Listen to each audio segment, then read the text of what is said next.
Welcome back to the Peach Teach English podcast. I'm Frankie Mesmer, your host, and today we're going to be climbing the CEFR ladder together. Have you ever heard someone say, I think my level is A2 or C1, but you don't really know what that means? This episode is for you. Together we're going to look from A1 all the way to C2 and what it really means to be at each level. If you want to dive deeper, be sure to check out the free checklist in the description. So, what does CEFR stand for? It stands for Common European Framework of Reference for Languages. Basically, it is a system used to measure whether you are a beginner or at an advanced level in a language. And there are 6 levels: A1, A2, B1, B2, C1, and C2. We can divide them into 3 categories. A1 and A2 represent the beginner or basic levels. B1 and B2 represent the intermediate or independent user levels. And C1 and C2 represent the advanced and proficient levels. So we're going to start with those beginner levels. A1, elementary, and A2, pre-intermediate. So this is the basic path of getting started in a new language. Imagine you are just getting off the plane in a new country and you know almost nothing. Your vocabulary is really small. You don't really understand when people speak, and making sentences feels really difficult and very basic. But these levels are where your English journey will begin. And it builds the foundation so that you can reach the intermediate and advanced levels later. So, if you're starting at the very beginning, or you still just have very few phrases, you are at the A1 level, also known as elementary. And for you to go from A0, a true beginner, to A1, it'll probably take you about 80 to 100 hours. But of course, your study methods matter. And basically, at this level, you probably have about 500 words. You can say things like, I like music, but explaining why might be difficult. Most of your sentences are very short and probably memorized. Creating some new ideas seem impossible. When you hear fast speech, it just sounds like brr, and you can only catch individual words that you've heard before. And at this level, people are often still very shy because they don't feel like they have enough skills to be able to communicate well in the language. So some of the things you could do at A1 are introduce yourself, answer some basic questions like, where are you from? How old are you? You might be able to read some basic sentences if they have familiar language. You might be able to write very short, simple sentences. And if someone speaks very slowly using basic language that you are familiar with, you can understand. Now, let's look at A2. So A2 is still a beginner level, but we call this pre-intermediate because you're no longer just a beginner. You're starting to get closer to that intermediate level, which means there are some big changes happening. At A1, you were just taking baby steps. Now in A2, you're going to be able to survive and interact a little more, but still just in a basic way. But you might be able to go to a store and ask, how much is this? And you receive the information and you understand. Or ask something like, how do I get to the museum? And they give you some instructions, and you can find your way to the museum. So what's really different between that A1 and A2? At A1, you're just going to say, I like pizza. At A2, you could say something more, I like pizza, but I don't eat it often because I want to stay healthy. Your vocabulary has probably expanded to more about 1,000 words. So you can add a little bit more detail and explanation to your sentences. You're able to use more connectors to give those details to your sentences. Words like and, but, because. And you should be able to start having some basic conversations with people. But some of the challenges at A2, because you're still at a basic level, are you're probably still making a lot of grammar errors because you haven't learned how to use more complex structures. So instead of saying, I went yesterday, you would say, I go yesterday. When people are still speaking naturally and fast, it's still very difficult for you to understand. More abstract, complex topics are difficult for you to comprehend because you still lack a lot of vocabulary. And you are starting to get more confident, but you still might be lacking it because you don't feel like you have enough words or grammar to be able to communicate more complex ideas. What can you do at A2?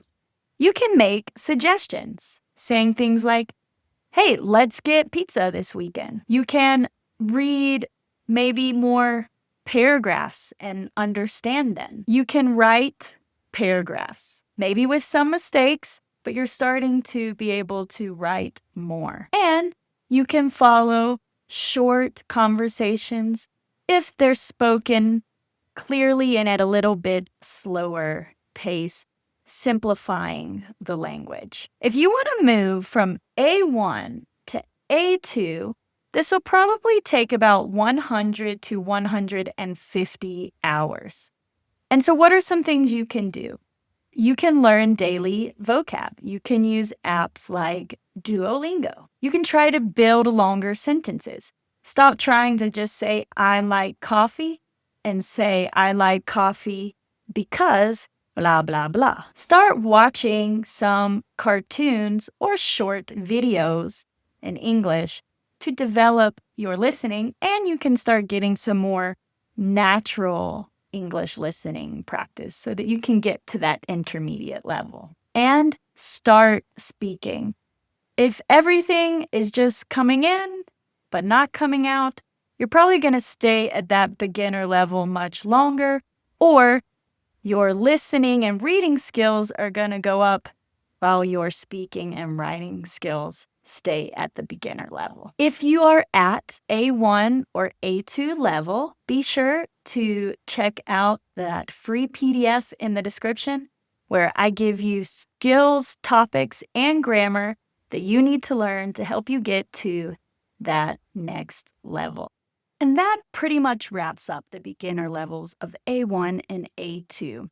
And next, you will start entering the intermediate climb, B1 and B2 levels. The big difference between those beginner levels and the intermediate levels is that you are no longer a dependent user of the language that needs your teacher or the other person to help you create your ideas.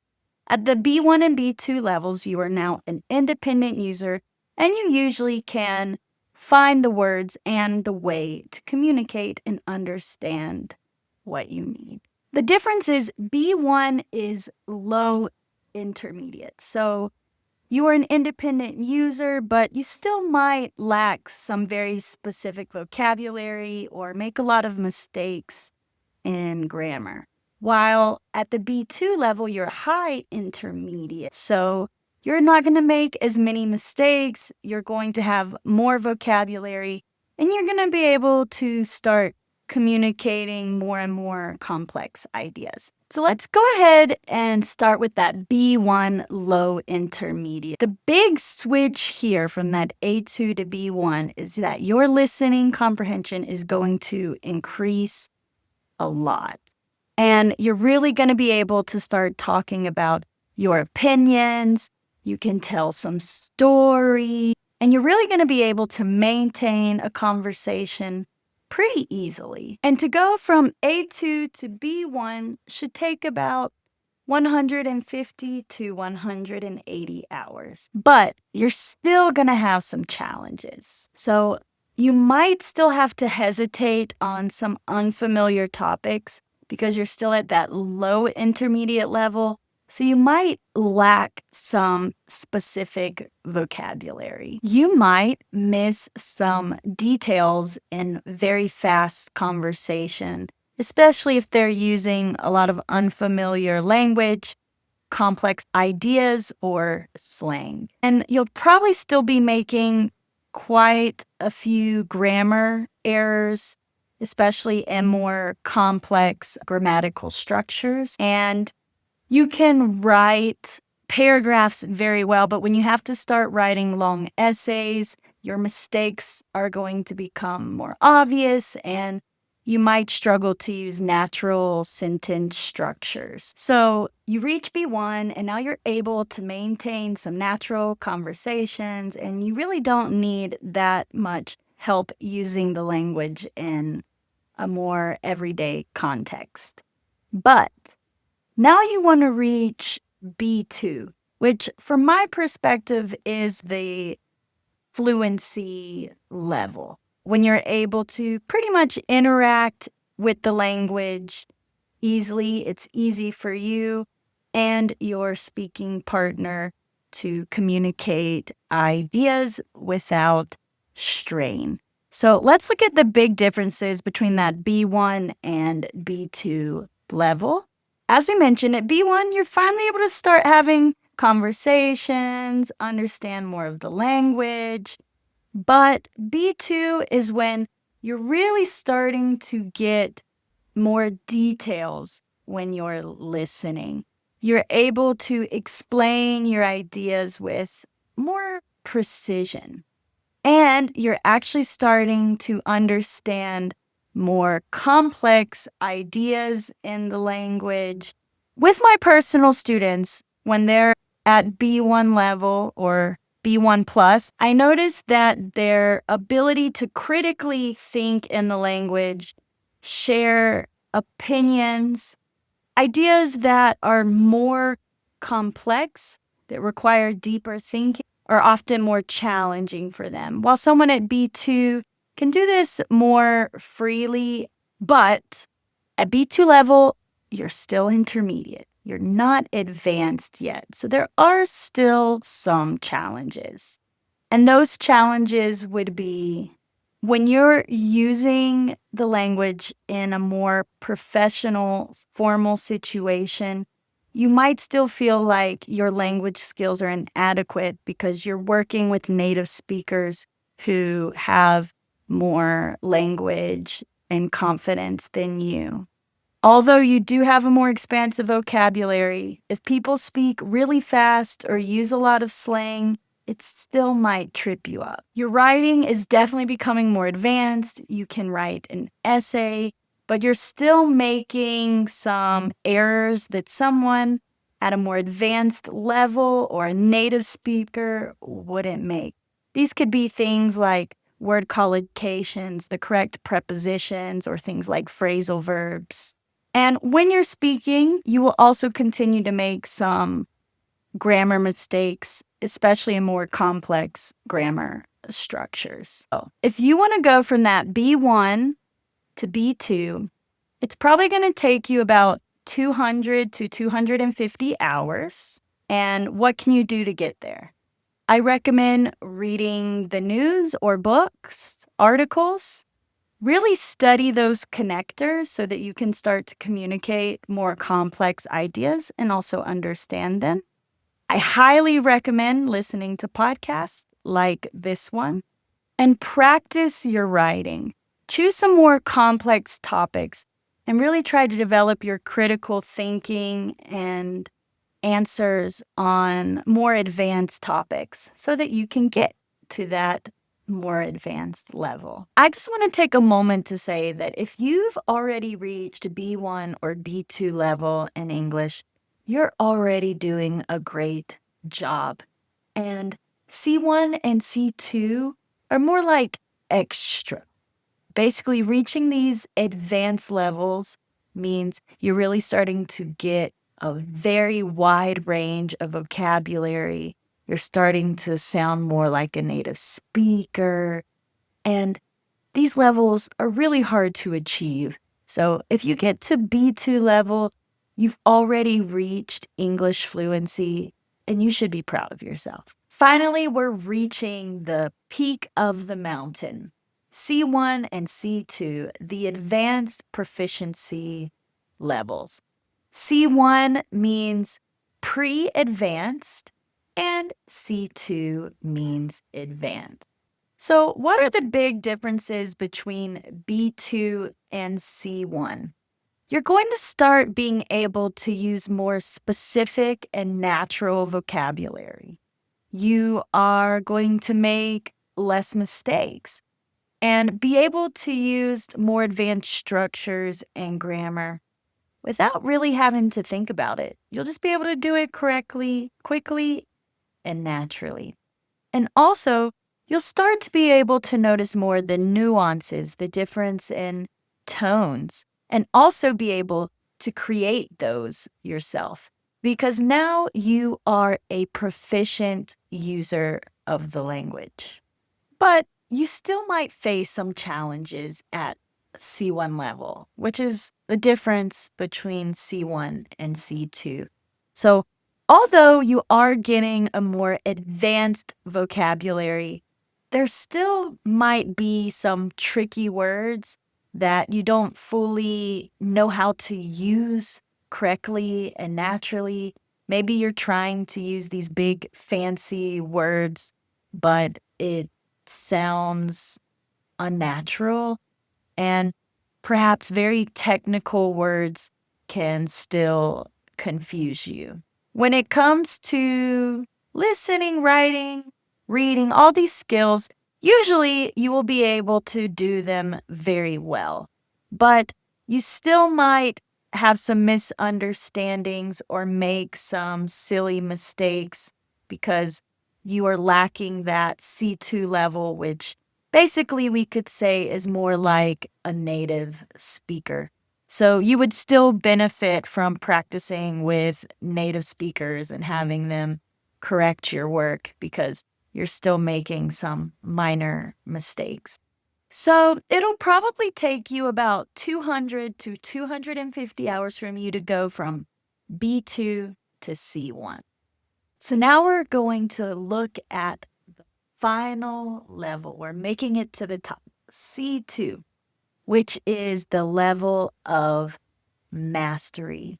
You're able to use English or the language you're learning with precision. You really don't make many mistakes, and you're able to understand and interact with native speakers almost as if you were one yourself. People often say if you're a non native speaker and you reach C2 level, you probably understand the language better than a native speaker because of the skills and knowledge it took you to reach this level. So, reaching C2 level truly is a really big feat and not easy. If you don't really dedicate a lot of time and energy to this, you will probably reach your peak at C1. And really, that is an advanced level and a great goal. But if you really want to get to C2 level, it is possible. And let's look at exactly what it means to be C2, a master of a language. So the big differences from C1 and C2 are that at C2, you're really going to start being able to use humor, slang and expressions, And you'll be able to understand a lot of cultural references because of how much exposure you've had to the language. When you speak, you'll really be a master of tones and you'll actually be able to create humor yourself. And you'll actually be able to be creative with the language. Perhaps you could write a song or a book or just an interesting story. And you're able to tell stories in detail very well that are engaging.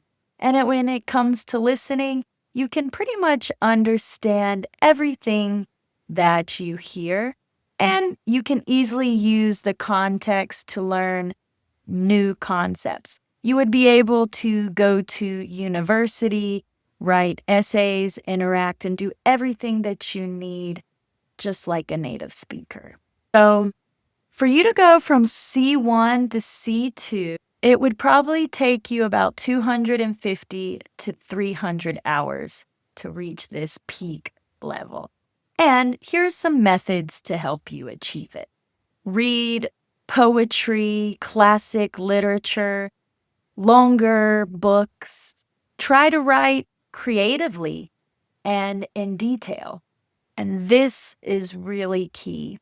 Try to join book clubs, communities. Try to find opportunities where you actually use the language organically, authentically, moving away from studying and thriving in the language and in the environments where you need to use that language. So, guys, that's it. We have climbed the ladder all the way from A1 to C2. What level are you at? Tell me in the comments. If you're not sure, I recommend taking a little quiz. You can click the link in the description. It's from Atlas. There are 3 parts, so you can test your reading and listening, your writing, and your speaking. If you would like a real assessment of your speaking and listening abilities, you can sign up for a free consultation with me. I'll help you identify your level and we'll create a plan to help you get to that next level. Also, if you would like to know what vocabulary topics, skills, and grammar topics that you need to master for your current level to reach the next one, please download the PDF in the description where there is a full checklist guiding you to help you level up your English. Thank you so much for listening to this podcast episode today. Let me know if you'd like me to give you a comprehensive explanation of how to reach the next level. For example, how to go from B1 to B2 or from A2 to B1. I'd love to share that information with you and help you achieve your English goals. Once again, thanks for listening to the Peach Teach English podcast, and see you next time.